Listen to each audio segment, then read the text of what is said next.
Merci Seigneur Jésus. Amen. Est-ce qu'on peut acclamer pour la gloire de Dieu?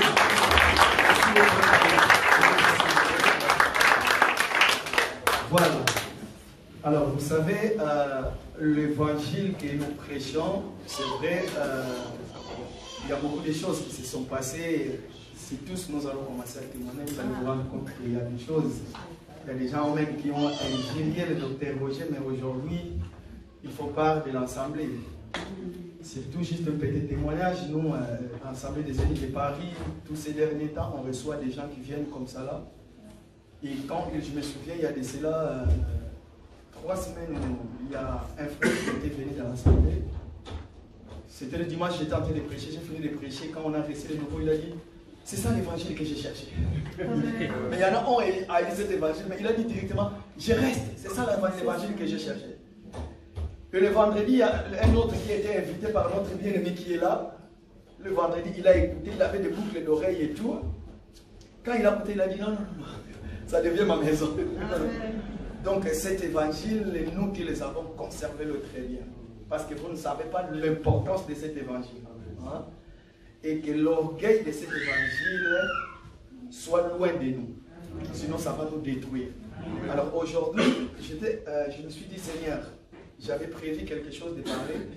J'arrive à l'hôtel, après avoir prié, le Seigneur m'a mis à cœur de donner le conseil. Je les appelle des conseils éternels. Bien sûr, c'est toujours dans la Bible. C'est ça que nous allons partager. Alors, nous sommes dans le livre de Genèse.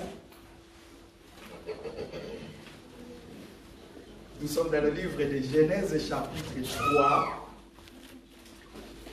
Frère Boïka va nous lire du 7e jusqu'au 9e verset. Genèse, chapitre 3, à partir du verset 7.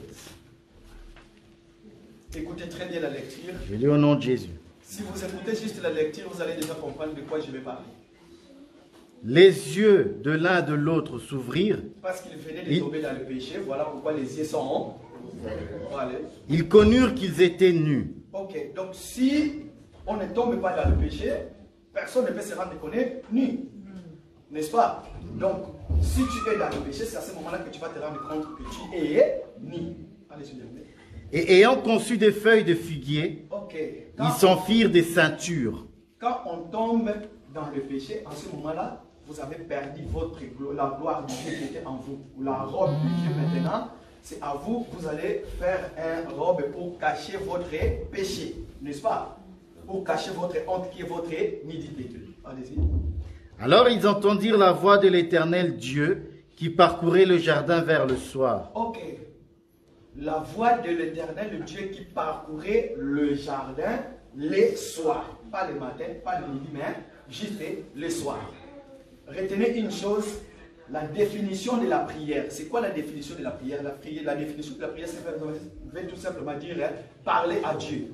C'est lui qui parle à Dieu, il est en train de prier. Maintenant, Dieu va parcourir les jardins. Hein? Vous connaissez le français, parcourir le jardin, ça veut tout simplement dire marcher dans le jardin. Allez, s'il vous plaît. Et l'homme et sa femme se cachèrent loin de la face de l'Éternel Dieu. Ok, donc quand on n'est pas dans le péché, on ne se cache pas devant Dieu, n'est-ce pas? En ce moment-là, on se présente devant Dieu tel qu'on est. Pourquoi? Parce que la gloire de Dieu est notre vêtement. Mais lorsqu'on tombe dans le péché, en ce moment-là, il faut aller loin, se cacher de Dieu. Allez-y bien. Ils se cachèrent loin de la face de Dieu au milieu des arbres du jardin. Voilà. Mais l'Éternel Dieu appela l'homme et lui dit, Où es-tu? Écoutez maintenant la définition de la prière. Il répondit, Voilà. J'ai entendu ta voix dans le jardin et j'ai eu peur. C'est quoi cette voix-là que l'Éternel a entendue? Adam a entendu, c'était la voix de... Maintenant, ici, là, c'est qui parle? C'est Adam. En fait, il répond à Dieu. Pourquoi? Parce que c'est Dieu qui l'a appelé. Allez-y, bien aimé. Il répondit, j'ai entendu ta voix dans le jardin et j'ai eu peur, parce que je suis nu et je me suis caché. Et l'Éternel Dieu dit, qui t'a appris que tu es nu? Non, tu peux t'arrêter à verset 11. 11. Je prends juste le dernier paragraphe, c'est tout. L'Éternel Dieu dit. Non, non, pas ça. 10 ou 11? J'ai eu peur. Là, c'est dit, j'ai eu peur parce que je suis nu. Hein? Et je me suis caché. Voilà, parole du Seigneur. Amen. Voilà. Alors, l'Église du Seigneur, après ces programmes que nous avons eu, le Seigneur nous a tous fait grâce, nous avons participé, nous avons prié, nous avons des récits des dons particuliers. Nous avons réussi les dons spirituels. Pour ce qui concerne les dons spirituels, selon l'analogie de la foi, nous allons comprendre une chose, que l'exercice des dons spirituels, c'est pour l'édification de l'ensemble de l'Église, corps de Christ. Et il y a ce respect-là d'exercice de ces choses-là. Donc, le conseil que je vais donner ici, c'est garder notre sainteté. Nous avons vu dans les Écritures, il y a un homme, il avait toujours ses désirs. L'homme et la femme. Ils étaient toujours en bon état.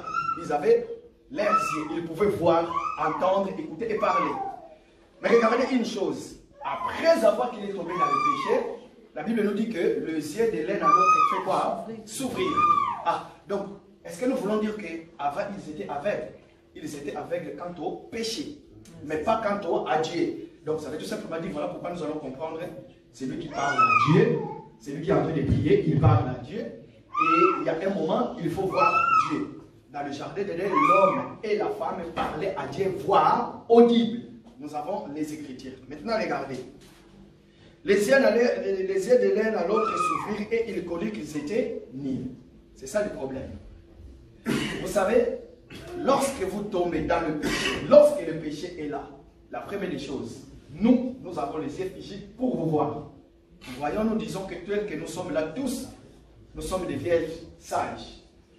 Mais nous les saurons qui sont des vierges folles, juste les jours de l'enlèvement. N'est-ce pas? Mais tel que nous voyons ici, chacun peut défendre sa position. N'est-ce pas? Si du moins le Seigneur permet, comme j'aime bien le dire, si le Seigneur permet qu'il ouvre les yeux de quelqu'un, qu'il voit ce qui est dans ton cœur, pourquoi? Parce que moi je peux dire que je suis saint, mais ce que je fais en cachette, vous ne les connaissez pas. Mais c'est lui qui habite en moi, qui est au-dedans de moi, c'est lui qui connaît mon cœur, lui il sait. Je peux tous vous mentir. Mais quant à moi-même, quant à ma conscience, l'Église, c'est là où nous allons remarquer que les hommes de ce monde nous ont dit que l'habit ne fait pas les moines. Mais après il s'est contredit en disant, on reconnaît le moine par son habit. Alors, si vraiment que toi, tu es un enfant de Dieu, nous devons avoir ce qu'on appelle les fruits de l'esprit en toi. Et ces fruits de l'esprit, tu dois les garder, tu dois les protéger. Pourquoi? Parce que ça, c'est ton identité en toi. Amen. Regarde. Alors, verset 8. Alors, ils entendirent la voix de l'Éternel qui parcourait le jardin les soirs. Ah, nous disons, l'Église, c'est le temps du soir. Dieu est venu le temps du soir à l'église. Pourquoi? Parce que, vous allez comprendre, le premier assemblée, c'était le jardin d'Éden. Pourquoi? Parce que dans le jardin d'Éden, c'est là où Dieu faisait la rencontre entre Dieu et les hommes. C'est là où les hommes parlaient à Dieu, voix audible. Voilà pourquoi quand tu pries, sache-le que tu n'es pas en train de faire le monologue, mais tu parles à quelqu'un. Et la personne dont tu es en train de parler, il faut qu'il te réponde aussi par rapport à ce que tu es en train de dire. Voilà pourquoi je vais nous donner un conseil. Ça, c'est à moi. Moi, j'ai toujours fait comme ça. Là. Pendant que je suis en train de prier, dans mes prières, quand j'ai fini de prier, je suis pressé de dire Amen. Pourquoi? Parce que je reste tranquille, silence pendant un moment, je prête attention pour entendre la voix de Dieu. Pourquoi? Dieu que nous prions, c'est un Dieu de multisystèmes. Hein? Il a beaucoup de systèmes qui peut transmettre sa parole. Il parle aussi. Dieu peut nous parler par des songes, par des prophéties, par la prédication. D'ailleurs, la prophétie par excellence, c'est la parole. Et lorsque nous sommes en train de prêcher, c'est ça la prophétie par excellence. Toute personne peut venir prophétiser devant vous, dire tout ce qu'il est. Mais nous, tout ce que nous faisons, après nous allons consulter les Écritures. N'est-ce pas? Néhémie chapitre 8, verset 8. Les yeux de l'un à l'autre s'ouvrirent. Qu'est-ce qu'ils ont fait? Ils vont faire un habit pour cacher leur nudité, leur honte. Pourquoi? Parce que c'est lui qui tombe dans le péché. Même dans la vie physique, vous allez voir. Je connais ma sœur. Je l'ai suivi, elle est tombée dans le péché. Quand je vais lui voir, la première des choses, c'est la honte envers moi, son frère. N'est-ce pas? C'est ça qui va arriver. Mais maintenant, regardez quand est-ce qu'on va aller coudre son ami pour cacher sa nudité. Vous allez voir qu'est-ce qui va arriver. La personne va commencer à défendre son péché. Il va commencer à vous convaincre. Ah d'ailleurs, si moi je suis tombé dans le péché, pourquoi? Parce qu'il y a l'autre aussi, frère Pascal aussi est. Ah, pourquoi là? Il y en a même qui vont jusqu'à dire n'importe quoi. Pourquoi? Parce que tu es déjà dans l'erreur. Quand l'Éternel vient dans le jardin, il vient dans l'église, il t'appelle, mon frère, où es-tu? Dis-toi que Seigneur, je suis tombé dans le péché, voici. Pourquoi je vais obtenir ton pardon? Mais lorsque tu te mets encore à commencer à justifier, non, c'est la femme que tu as mis à côté de moi, c'est celui qui m'a donné le fruit. Ah, donc tu es en train de te défendre. Sachez qu'il y a des moments où, s'il y a des problèmes, c'est lui qui reste calme, il ne dit rien, il écoute, après il se dit, déjà au-dedans de lui, Seigneur, pardonne-moi. C'est celui-là qui retient, qui obtient la miséricorde de Dieu. Mais c'est celui-là qui commence à se justifier. Tu es en train de justifier ton péché. Et à ce moment-là, tu vas comprendre qu'est-ce qui va arriver. Tu vas aller loin de l'Éternel. Tu ne seras plus devant l'Éternel, mais loin de l'Éternel. Regarde, loin de l'Éternel. Regardez ce que Adam dit. Hein? J'ai entendu ta voix dans le jardin, je suis caché loin. Est-ce que Adam était sorti du jardin d'Éden? Non, il était toujours dans le jardin. C'est comme toi, tu es toujours dans l'assemblée, mais tu vas dire que Seigneur, j'ai entendu ta voix dans l'assemblée, mais je me suis caché loin. Tu t'es caché loin comment? Par rapport à tes péchés. Maintenant, c'est le Seigneur qui viendra te dire, sors de mon assemblée. Est-ce que je me suis fait comprendre? Tu es toujours là. Tu es pasteur, frère, sœur, ministre, tout ce que tu fais en cachette. Personne ne le voit. D'ailleurs, nous t'acclamons. Nous disons tout ce que nous pouvons dire pour toi. Mais le Seigneur qui te voit, il sait que tu n'es pas devant lui, mais tu es caché derrière les arbres. Mais chaque dimanche, chaque mercredi, chaque vendredi, tu es là dans l'assemblée des élus de Belgique. Tu es là, mais aux yeux du Seigneur. Alors, mon conseil est que l'assemblée du Seigneur, vous savez, moi, dans ma philosophie à moi, j'ai toujours dit ceci. Ne vous inquiétez pas, parce qu'il y en a qui cachent leur âge. J'ai 48 ans. Aujourd'hui, j'ai 48 ans, je me dis, frère, peut-être que j'ai déjà vécu une grande partie de ma vie. Parce qu'avec le travail qu'on fait, avec tout ce qui est autour de nous, est-ce que je vivrai encore 50 ans? Mais le temps qui nous reste de vivre ici sur terre, si nous pouvons les consacrer à notre Dieu. Pourquoi? Parce que personne ne sait quand est-ce qu'ils partiront. Nous le savons, nous disons très bien que nous sommes les enfants de Dieu. Tous ceux qui sont venus du ciel retourneront au ciel. Mais quand même, est-ce que sais-tu qu'à cause de ta façon de te comporter, tu peux gagner aussi beaucoup de gens? Est-ce que tu sais que tout en étant, tu tombes dans le péché, tu peux empêcher aussi la main de Dieu dans beaucoup de choses? Pourquoi? Parce que lorsque le Seigneur va venir t'appeler, toi tu vas être caché. Et qu'est-ce que le Seigneur va faire? Il vient, il t'appelle, parce que nous sommes le soir. C'est le soir où l'église doit prier. Nous sommes le soir, le temps de la grâce. C'est le soir, c'est là où l'église prie et Dieu écoute. Est-ce que tu seras capable d'élever ta voix pour prier? Toi qui es dans le péché, toi qui es dans les disputes, dans le mensonge, dans l'impudicité, dans tous ces genres de choses. Voilà pourquoi c'était le conseil que j'allais donner à l'ensemble. Si le Seigneur permet, nous allons revenir encore dire beaucoup de choses, mais l'église du Seigneur. Est-ce que tu es sûr tel que tu es là? Même si la mort physique, et nous n'avons pas peur de cette mort-là, te surprend aujourd'hui, est-ce que es-tu prêt? Je me souviens, un bon jour, on était à Paris avec un homme que j'aime bien. On est arrivé sur le gare de Lyon. Je devais l'accompagner pour prendre son train, rentrer sur Paris.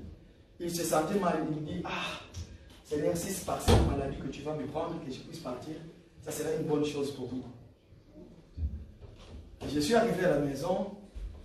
Quelques temps après, je tombe malade, je répète la même parole.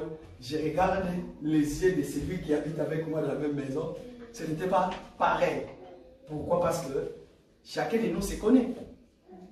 C'est par rapport à ta foi, par rapport à ce que tu confesses. Pour terminer l'ensemble. Quand vous allez rentrer à la maison, méditez sur ce passage, posez-vous des questions, dites-vous que est-ce que je ne suis pas loin de Dieu tout en étant dans l'assemblée des élus de la Belgique? Est-ce que je ne suis pas caché? C'est juste ça le conseil que j'allais donner pour gagner du temps. Que le Seigneur vous bénisse. Soyez richement bénis. Je ne dis pas que moi, parce que je veux dire je vous bénisse. Non, non. Mais je dis bien que le Seigneur vous bénisse. Soyez richement bénis.